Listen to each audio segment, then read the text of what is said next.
Assalamualaikum warahmatullahi wabarakatuh, Pak Toto. Perkenalkan kami dari kelompok 3 yang akan mempresentasikan sistem informasi pengiriman barang dengan menggunakan diagram UML. Materi UML kali ini akan dipresentasikan oleh 3 pemateri dengan bagian-bagian sebagai berikut. Yang pertama adalah saya sendiri, Nami Maharani, dari Prodi S1 Akuntansi Universitas Diponegoro, yang akan mempresentasikan use case diagram dan juga kelas diagram. Lalu yang kedua adalah Grace Kristi Purba dari Prodi S1 Akuntansi Universitas Diponegoro yang akan mempresentasikan activity diagram dan juga sequence diagram. Lalu yang ketiga adalah Arik Fadali dari Prodi S1 Akuntansi Universitas Diponegoro yang akan mempresentasikan deployment diagram. Untuk materi pertama akan dibawakan oleh saya. Materi pertama yang akan dibawakan oleh saya yaitu adalah use case diagram.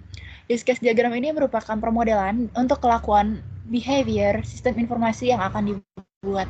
Use case diagram ini digunakan untuk mengetahui fungsi apa saja yang ada di dalam sistem informasi dan siapa saja yang berhak menggunakan fungsi-fungsi tersebut.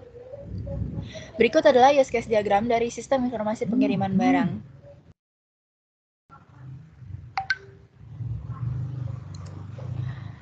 Bisa kita lihat di sini bahwa use case diagram dari sistem informasi pengiriman barang terdiri dari 3 aktor, di mana yang pertama ada pengguna, yang kedua adalah supir, dan yang terakhir yaitu adalah pelanggan.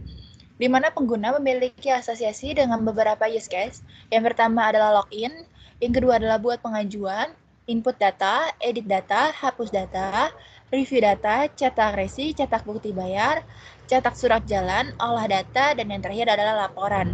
Lalu ada supir, di mana aktor supir ini memiliki beberapa asosiasi use case. Yang pertama adalah input data, edit data, olah data tracking, olah data surat jalan, dan yang terakhir adalah pelanggan. Di mana pelanggan ini memiliki beberapa asosiasi use case. Yang pertama adalah input data, yang kedua adalah order pengiriman, pembayaran, lihat tarif, dan juga cek resi. Mungkin itu saja dari materi use case diagram, lalu selanjutnya saya akan menjelaskan terkait dengan kelas diagram.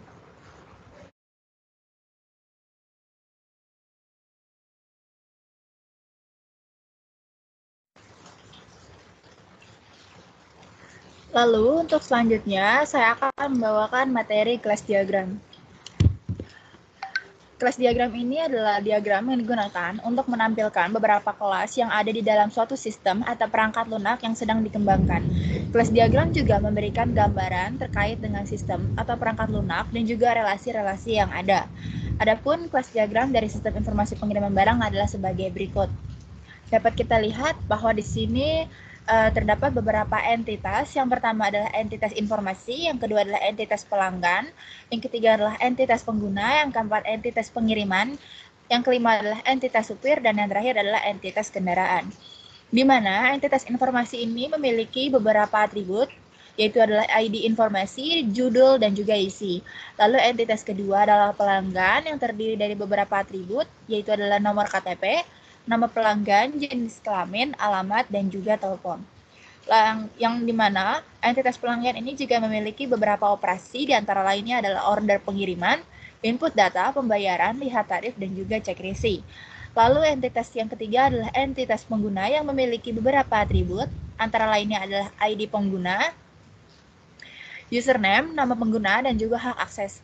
Yang dimana entitas pengguna ini memiliki beberapa operasi, antara lainnya adalah buat pengajuan, input data, edit data, hapus data, review data, cetak resi, cetak bukti bayar, cetak surat jalan, olah data, dan yang terakhir adalah laporan. Lalu ada entitas yang keempat, itu adalah entitas pengiriman yang memiliki beberapa atribut, antara lain adalah nomor pengiriman, tanggal pengiriman, pengirim, penerima, alamat penerima, nama barang, jumlah barang, berat barang, biaya kirim, kendaraan, dan yang terakhir adalah status, di mana entitas pengiriman ini tidak memiliki operasi. Lalu yang kelima adalah entitas supir, di mana entitas supir ini memiliki beberapa atribut, antara lain adalah nomor KTP, nama supir, alamat, dan juga telepon. Entitas supir ini juga memiliki beberapa operasi, antara lain adalah input data, edit data, olah data tracking, olah data surat jalan, dan juga entitas kendaraan sebagai entitas terakhir yang memiliki beberapa atribut, antara lain adalah nomor polisi, merek, tahun, warna, dan juga supir. Entitas kendaraan di sini tidak memiliki operasi. Lalu selanjutnya adalah entitas informasi yang memiliki asosiasi dengan pengguna, lalu pelanggan yang juga memiliki asosiasi dengan pengguna, lalu entitas pengguna yang memiliki asosiasi dengan supir, dan juga entitas pengiriman.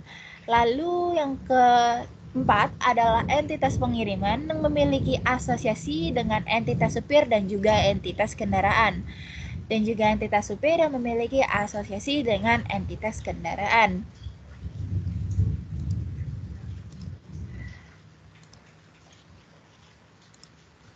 Mungkin itu saja, sekian dari saya sebagai pemateri dari use case diagram dan juga kelas diagram. Untuk materi selanjutnya saya serahkan kepada rekan saya. Assalamualaikum, halo teman-teman. Perkenalkan, nama saya Grace Kristi Purba, Prodi Akuntansi dari Universitas Diponegoro. Pada kesempatan kali ini, saya akan menjelaskan penugasan mata kuliah analisis desain sistem dari kelompok 3 dan akan menjelaskan tentang aplikasi sistem informasi pengiriman barang, terutama terkait activity diagram dan sequence diagram.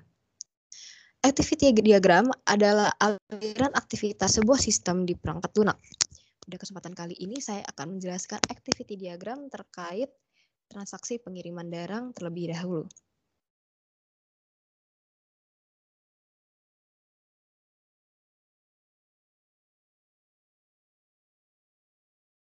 Seperti yang kita bisa lihat, pelanggan akan membawa barang ataupun paket yang ingin dia kirimkan ke pos pengiriman. Lalu barang tersebut akan diberikan kepada pengguna atau yang mungkin kita ketahui sebagai staf administrasi. Pengguna akan menerima barang tersebut lalu membuat surat pemesanan pengiriman paket, di mana dia akan menginput data pengiriman paket. Data tersebut akan di-follow up atau dikirim ke supir, di mana supir akan mengecek muatan barang untuk dikirimkan tersebut. Muatan barang ini dalam artian akan dicek apakah paket atau barang tersebut masih mempunyai ruang di dalam gudang simpanan. Jika supir mengirimkan request untuk batal muat barang, antara mungkin karena overload dalam gudang, maka dia akan mengirimkan konfirmasi tersebut kepada pengguna.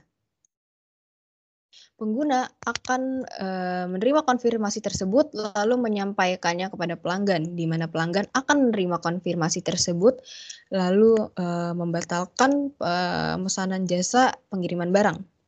Tetapi jika supir yang mengecek muatan barang tersebut mengkonfirmasi bahwa masih terdapat ruang untuk muatan barang yang akan dikirim, maka dia akan mengkonfirmasi kepada pengguna, sehingga pengguna akan membuat nota tersebut sebagai bukti transaksi pengiriman barang. Lalu memberitahu total pembayaran pengiriman kepada pelanggan. Lalu pelanggan akan menerima total pembayaran dan melakukan pembayaran.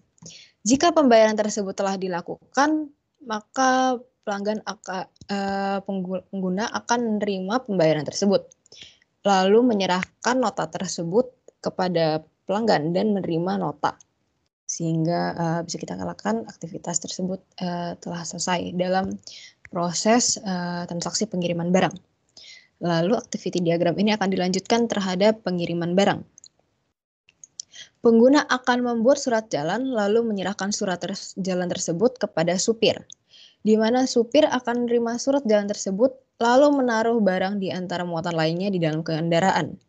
Lalu bergas mengirim barang dan surat jalan tersebut kepada pelanggan atau kepada orang yang dituju sebagai penerima. Penerima tersebut akan menerima barang dan surat jalan. Lalu yang terakhir di activity diagram terdapat dari staf administrasi atau yang kita bisa ketahui tadi adalah sebagai pengguna. Staf administrasi akan mengecek dokumen seperti bukti transaksi, bukti reksi, dan sebagainya, lalu membuat laporan transaksi pengiriman barang. Laporan ini akan diserahkan kepada pimpinan, lalu pimpinan akan menerima laporan transaksi pengiriman barang. Sehingga kita bisa katakan activity diagram proses laporan dinyatakan selesai. Yang selanjutnya terdapat sequence diagram. Sequence diagram adalah diagram interaksi yang disusun berdasarkan urutan waktu. Diagram ini menunjukkan sejumlah contoh objek dan message atau yang bisa kita ketahui sebagai pesan yang diletakkan di antara objek-objek di dalam use case.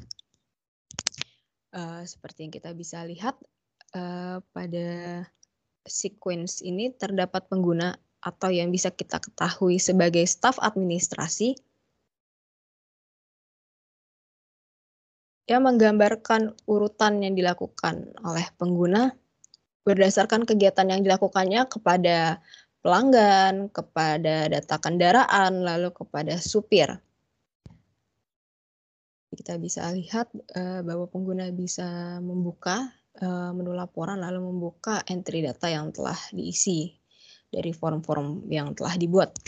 Lalu pengguna juga bisa memilih laporan data pelanggan, lalu memasukkan atau memilih laporan data pelanggan di entry data, lalu memilih dan memasukkan informasi-informasi di bagian pelanggan. Begitu seterusnya juga ke kendaraan, supir, dan cetak. Begitu penjelasan singkat yang telah saya berikan. Terima kasih. Saya akan lanjutkan presentasi tersebut kepada rekan saya. Assalamualaikum warahmatullahi wabarakatuh. Halo teman-teman semua, perkenalkan nama saya Arik Padali dari Prodi Akuntansi Fakultas Ekonomika dan Bisnis Universitas Diponegoro. Pada kesempatan kali ini, saya akan menjalankan penugasan mata kuliah Analisis Desain dan Perwakilan dari kelompok 3 yang akan menjelaskan tentang Sistem Informasi Pengiriman Barang. Oke, di sini saya akan menjelaskan tentang deployment diagram Sistem Informasi Pengiriman Barang. Deployment diagram ini dibuat melalui aplikasi bernama ApproUML. Oke, sebelumnya deployment diagram adalah diagram yang digunakan untuk memetakan software ke processing node. Ini menunjukkan konfigurasi elemen pemproses pada saat runtime dan software yang ada di dalamnya. Diagram ini adalah suatu diagram yang paling penting dalam tingkat implementasi perangkat lunak dan kadang-kadang ditulis sebelum coding. Dan berikut adalah deployment diagram dari sistem informasi pengiriman barang. Yang pertama, melalui dari user PC di browser terlebih dahulu, kemudian masuk ke web server yang terdiri dari sistem informasi pengiriman barang, HTML, JavaScript, XAMPP, XAMPP, dan CSS. Kemudian untuk database-nya yang terdiri dari database sistem informasi pengiriman barang yang dibentuk dari MySQL server. Oke, sekian dari saya. Mohon maaf apabila ada kesalahan. Saya akhiri dengan Assalamualaikum warahmatullahi wabarakatuh.